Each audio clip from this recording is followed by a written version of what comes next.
Hello and welcome to the channel. Today we are back in Space Engineers, taking a look at our completed Subterranean Starter World. It is in the star system map, so you'll have all the planets available for it. It's infinite sized with dense asteroid settings. Meteorites are turned off for it, so you don't have to worry about any damage from below.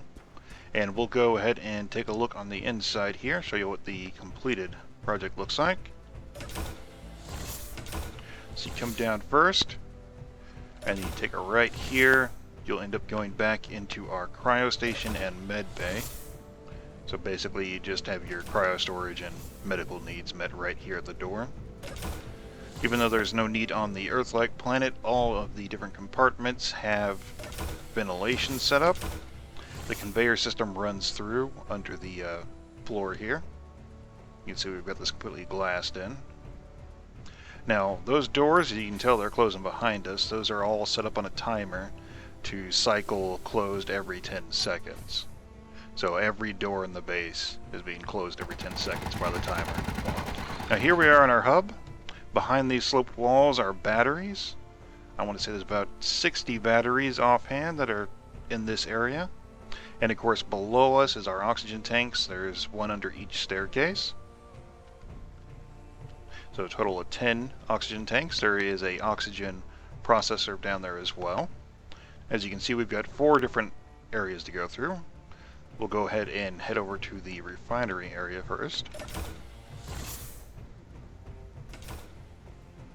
Now only 2 of the hallways from the entrance to the hub and then from the hub to the hangar have the fully glassed in walkways. The other ones are using, the other 2 rather, are using the pathways here. Now you come down here, and there's an elevator set up. So we've got to lower that down. What you'll see here is there's 2 refineries and 2 large reactors. Now the reactors are set up with 100 uranium ingots each, and the refineries are empty. But we come further down, which you can only access by jetpack. You'll find that there are 2 hydrogen tanks, an assembler, and 2 large cargo containers. Now there is 100 of every ingot type in the cargo containers, so you can build whatever you need. Get your mining operations set up and whatnot.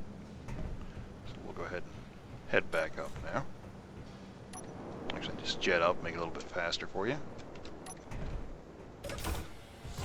Now, considering that there's no external wall here, this is technically not ventilated. And of course we didn't bother putting a vent in. But again, being on Earth type, it's not going to matter. It's going to have oxygen anyways. But if you're looking at duplicating the design on other planets, you're going to want to definitely either wall it up or just make it a suit area. Now we'll take a look at the ore intake. Now this is basically just a maintenance area for the ore intake. It's a bit away from the hub, which we'll explain once we get up to the surface. But basically you just have access over here. Behind the LCD is the path leading, or the connector leading up to the surface. And that's where you'll have your intake for anything you want to drop off. And again, we'll cover that in a moment once we get up to the surface.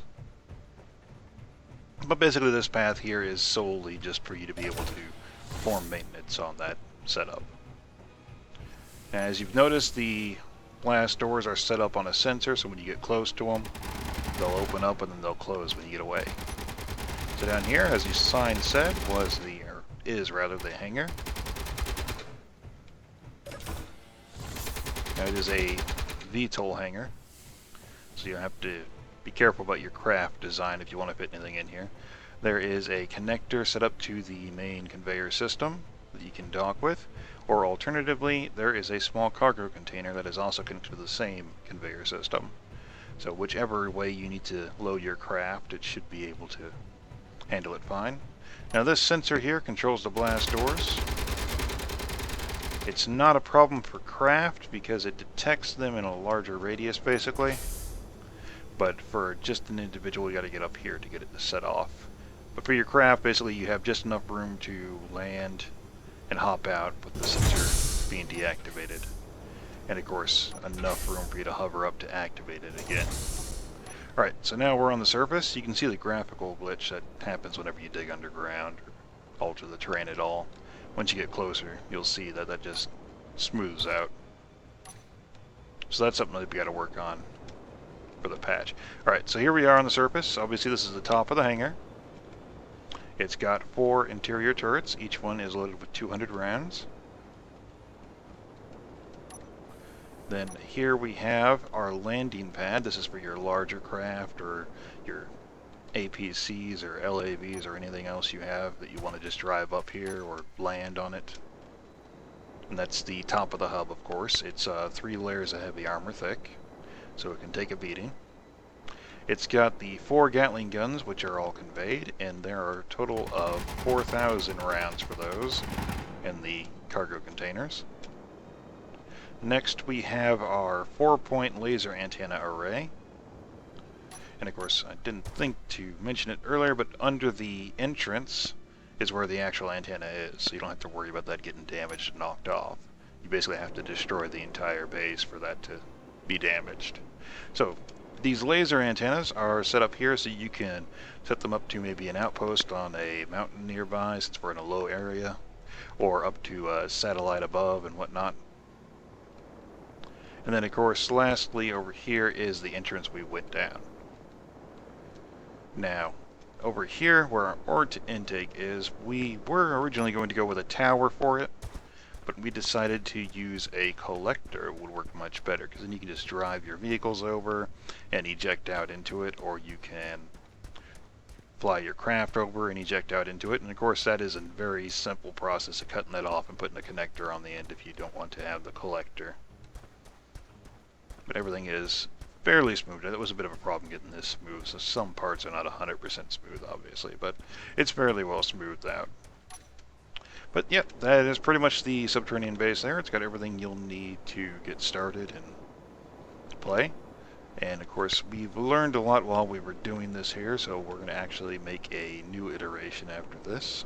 So we'll upload this onto the workshop and start work on a new subterranean base in a different location on the Earth-like planet. Basically the new one, it's going to incorporate some features that we didn't think of beforehand for this one here, particularly the fact that if you detonate a warhead on the surface up here, it's going to expose the base. It's not going to destroy it, it can take the hit, but it's going to expose it, so we're going to make the next one about 100 meters down or so. Alright, I hope that was helpful or inspirational in some way for you guys, and of course, as always, thanks for watching.